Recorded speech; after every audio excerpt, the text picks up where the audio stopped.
The rancher's baby was dying in a blizzard. Until a 12-year-old girl saved her, the blizzard came like a verdict. No warning bell, no second chance. One moment, the Wyoming plains lay stretched and silent beneath a brittle winter sky, snow packed hard and clean like untouched linen. The next, the wind rose with teeth, ripping the world sideways. Fence posts vanished, hills folded into white nothing, even the sky forgot its color. Eli Calder felt it before he saw it, a pressure in his chest, the kind that came when something precious was about to be taken. He stood on the porch of his ranch house, coat half-fastened, beard stiff with frost, staring into the wall of moving white. The barn behind him groaned as if the wood itself were afraid. Somewhere out there, cattle lowed in confusion, their voices thin and distant, swallowed by the storm. Inside the cabin, his baby cried. Not the strong cry of hunger, not the sharp protest of discomfort. This was different. It was small, broken, like a sound already tired of being alive. Eli turned hard and went inside. The cabin smelled of iron and smoke and fear. The stove glowed dull orange, fighting a losing battle against the cold that seeped through the logs. On the narrow bed, his wife, Margaret, lay propped on one elbow, her face pale, eyes ringed dark with sleeplessness. Their baby girl lay against her chest. Little Anna, wrapped in wool, wrapped in prayers, wrapped in the lie that love alone could keep her warm. "She's worse," Margaret whispered. Her voice shook, but her hands didn't. She'd already cried all the tears she had. She won't stop burning. Eli knelt and placed 2 fingers against Anna's cheek. The heat startled him. It didn't belong in winter. It felt wrong, like fire in snow. "How long?" he asked. "Since before morning light." Outside, the wind slammed against the cabin like a living thing trying to get in. Eli stood slowly, his jaw clenched. "I'll ride to town." Margaret caught his sleeve. Her grip was weak but desperate. "You can't." He looked back out the window. The road was gone. Not covered, not hidden. Gone. The world beyond the glass had been erased. "No doctor's coming," Margaret said. Her voice broke now. "Not in this storm." Eli turned away, because if he didn't, she'd see the truth on his face. Fear, the kind that hollowed men out. Anna whimpered again, her tiny body shuddering like a leaf caught between seasons. Margaret bowed her head and whispered prayers that felt too small for the moment. That was when the knock came. 3 soft taps, barely louder than breath. Eli froze. No one knocked in a blizzard like this, not unless they were lost, or desperate, or already halfway to dead. The knock came again. Eli crossed the room and opened the door. The wind exploded inside, snow rushing in like a living thing, and with it, someone small. A girl stood on the threshold, no more than 12. Her coat was too big, sleeves hanging past her hands. Snow clung to her dark hair, frozen into sharp little stars. Her cheeks were raw and red, her lashes white with ice. Her boots were soaked through, leather cracked and stiff. She swayed, but did not fall. "I saw your smoke," she said. Her voice was thin but steady. "Thought someone might need help." Eli stared at her, stunned.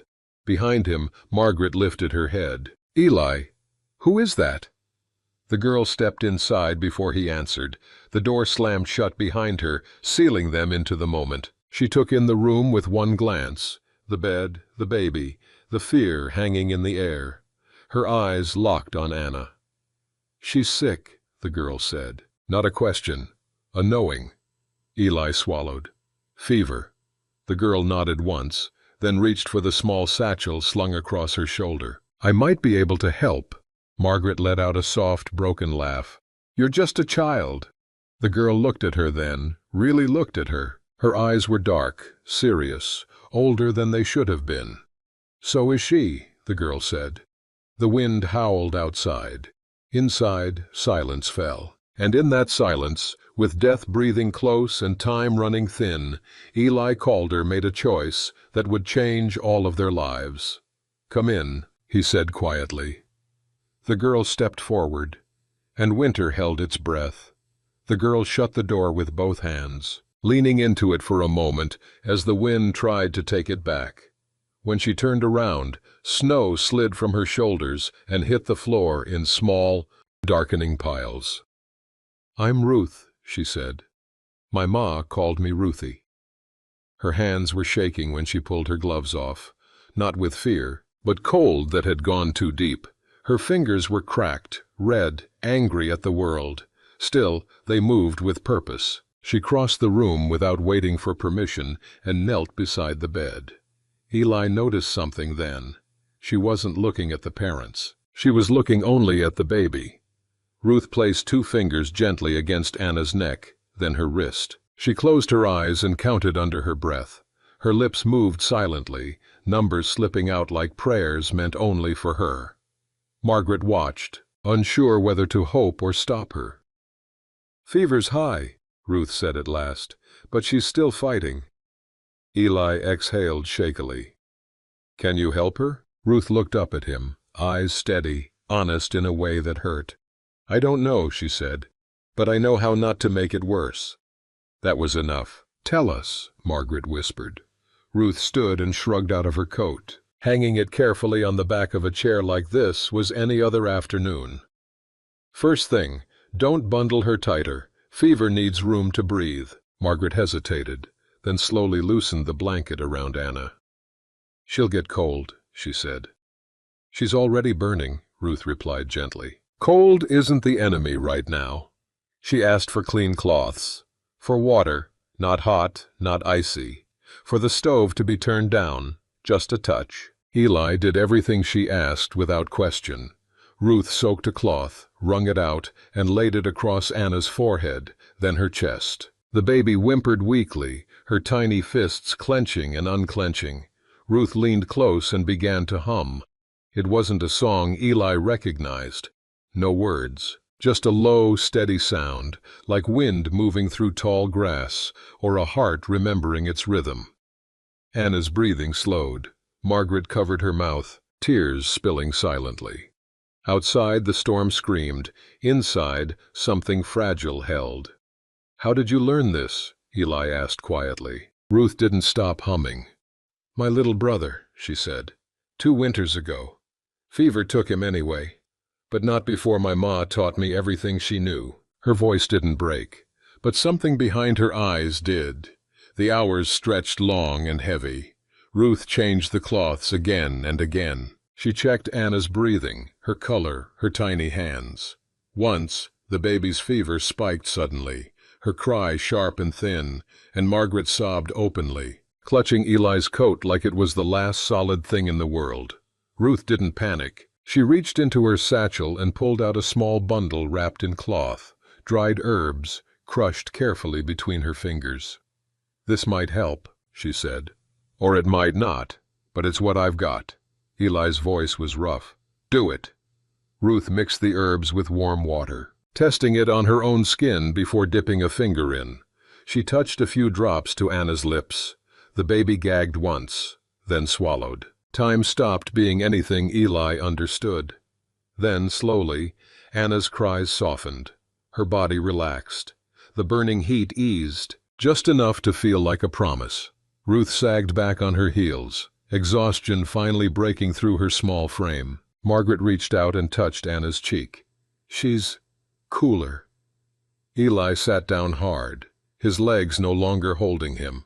Outside, the blizzard still ruled the world. But inside the cabin, for the first time since dawn, hope dared to breathe.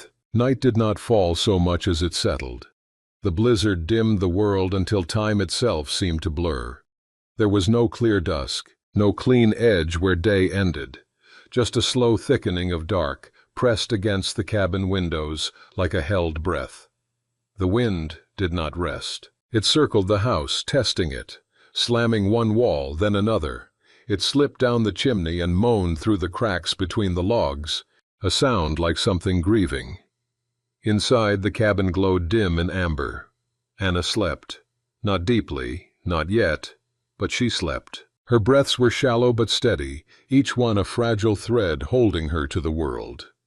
Ruth sat cross-legged on the floor beside the bed, her back against the frame, her head tilted just enough to watch the rise and fall of the baby's chest. She hadn't moved in a long time. Margaret noticed it first, the way the girl's shoulders trembled, not from cold, but exhaustion finally reaching bone. The way her eyes blinked slower now, longer pauses between them. "You should rest," Margaret whispered. Her voice sounded too loud in the quiet. "You've done enough." Ruth shook her head. "Not yet." Her voice was calm, but there was stubborn iron beneath it. Eli fed another piece of wood into the stove. The fire flared briefly, then settled again, casting shadows that stretched and shrank along the walls. He glanced at the girl, this child who had walked out of a blizzard like it was nothing, and felt something twist uncomfortably in his chest. "How old are you?" he asked quietly. 12, Ruth said. After a pause, she added, "Almost 13. Eli nodded slowly. His own hands looked older than they should have. Hers looked younger than they had any right to. Anna stirred suddenly. A sharp, weak cry cut through the room. Margaret gasped and surged forward, hands already reaching. Ruth was there first. She pressed her palm lightly against Anna's chest, grounding, steady. Her other hand went to the cloth, testing it, replacing it with one freshly dampened from the basin. "It's all right," Ruth murmured, not to the parents, but to the baby. I know. Anna's cry faltered, then softened. Her tiny fingers curled around nothing, then loosened again. Margaret covered her face and wept silently. Eli stepped behind her and rested his hands on her shoulders. He felt how small she felt under them now, how helpless. They stood like that for a long time. The hours dragged. At some point, Eli realized he could no longer feel his own feet. He shifted his weight, rubbed warmth back into them, but he didn't move far. It felt wrong to leave the room. Ruth finally leaned her head back against the bed frame. Her eyes closed, just for a moment. Eli noticed immediately. "Ruth," he said softly. Her eyes snapped open. "I'm here." He crouched down in front of her, lowered himself so they were eye to eye. "You can sleep," he said. "I'll watch her." Ruth studied him, not like a child looks at an adult, but like someone weighing truth against fear. "You wake me if her breathing changes," she said. "I will. If her skin turns cold or blotchy, wake me." "I will." "If she stops crying altogether." "I will," Eli repeated, more firmly now. Ruth nodded once, just once. Then she leaned sideways and, still sitting upright, fell asleep. It happened that fast. Her head tipped against the bed. Her hands slackened in her lap. Her breathing deepened, uneven at first, then slower. Margaret stared at her. "She's just a baby herself." Eli said nothing. He pulled another blanket from the trunk at the foot of the bed and draped it gently around Ruth's shoulders. She didn't stir. The storm roared on. Sometime in the deepest part of night, Anna's fever rose again. Not as violently as before, but enough. Eli felt it first when he checked her forehead. The heat was creeping back, slow and sly. His heart kicked hard against his ribs. He looked at Ruth. She slept on. For one terrible moment he considered waking her immediately, shaking her, letting panic have its way. Then he remembered her words. "Wake me if her breathing changes." Anna's breathing was still steady. Eli swallowed and forced himself to stay calm. He changed the cloth himself, just like he'd seen Ruth do, not rushed, not rough. He kept the water lukewarm. He hummed, quietly, uncertainly, trying to match the rhythm Ruth had used. It wasn't the same, but it was something. Anna stirred, whimpered, then settled again. When Ruth woke on her own some time later, blinking in confusion, Eli met her eyes immediately. "Fever nudged up," he said, "but it didn't spike." Ruth studied Anna, then nodded. "That's all right," she said. "That happens before it breaks." Before it breaks. Margaret clung to those words like a lifeline. The longest stretch of the night came after that, the part where nothing happened, no cries, no sudden turns, just waiting. Waiting was the hardest thing Eli had ever done. Then, just before the dark outside began to thin, Ruth touched Anna's cheek and smiled. "She's cooler," she said softly. Margaret leaned forward, hands shaking. She touched her daughter's skin. It was true, not cold, not warm, normal. A sound escaped Margaret's throat that was half laugh, half sob. She pressed her forehead to Anna's and cried freely now, her whole body shaking. Eli closed his eyes and bowed his head. Outside, the wind began to die. Not all at once, but in pieces, like something exhausted finally giving up the fight. Ruth sat back, every bit of strength leaving her now that the danger had passed.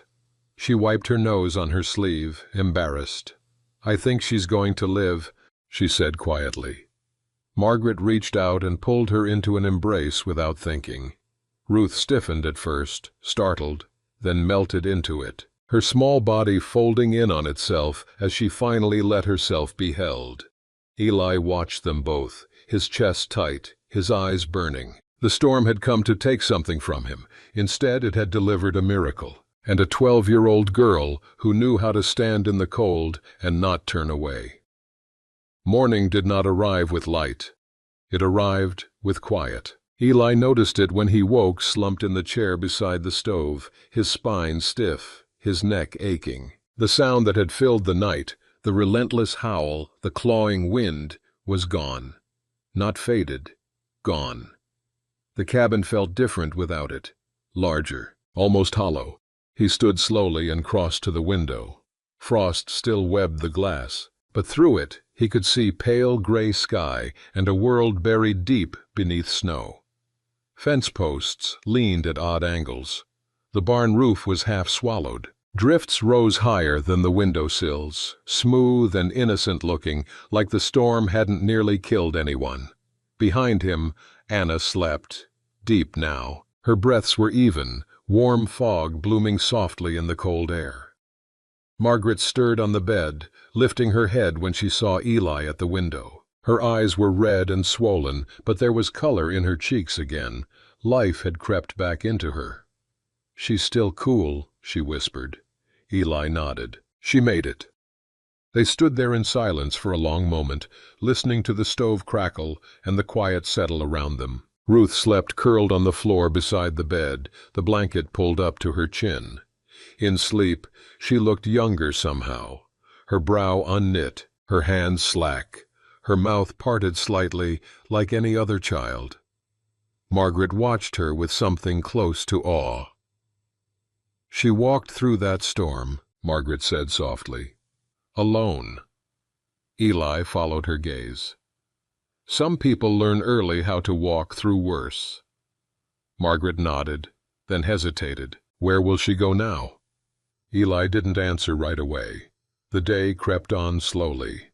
Eli shoveled a narrow path to the barn and checked the cattle. One had gone down during the storm, old, already weak. The others were alive, hungry, confused. He fed them, his breath puffing white, his muscles burning. When he returned, Ruth was awake, sitting cross-legged near the stove, holding a tin cup in both hands. Steam curled up around her face. Margaret had brushed her hair back and given her one of Anna's old wool socks for her hands. "How are you feeling?" Margaret asked. Ruth shrugged. "Tired."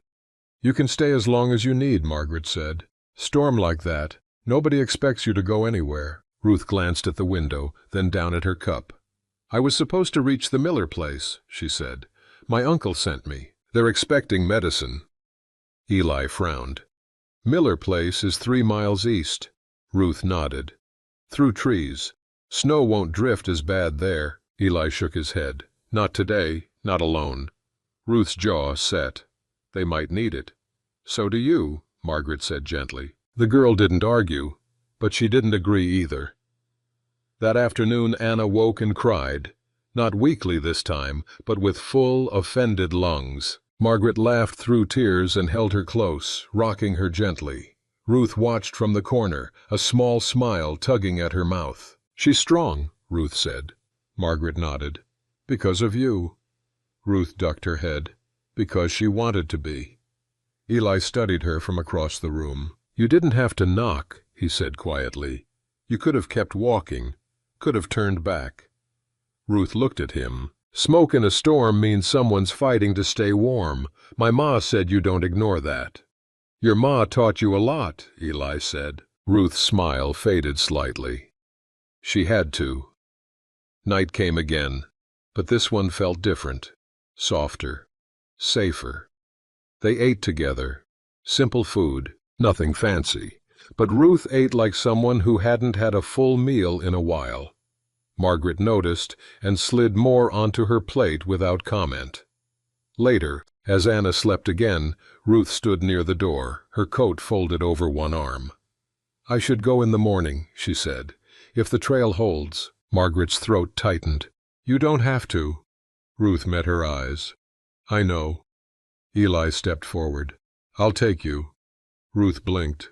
What? Sled, Eli said. Road's buried, but I can cut a path part way, get you closer, safer. Ruth hesitated. Pride warred with relief on her face. All right, she said finally. They left at first light. The world was white and vast, the storm's violence hidden beneath calm beauty. The sled creaked softly as Eli pulled, Ruth walking beside him, her breath steady. They reached the tree line where the path forked. This is far enough, Ruth said. Eli nodded. He reached into his coat and pulled out a small bundle. Wrapped bread, dried meat.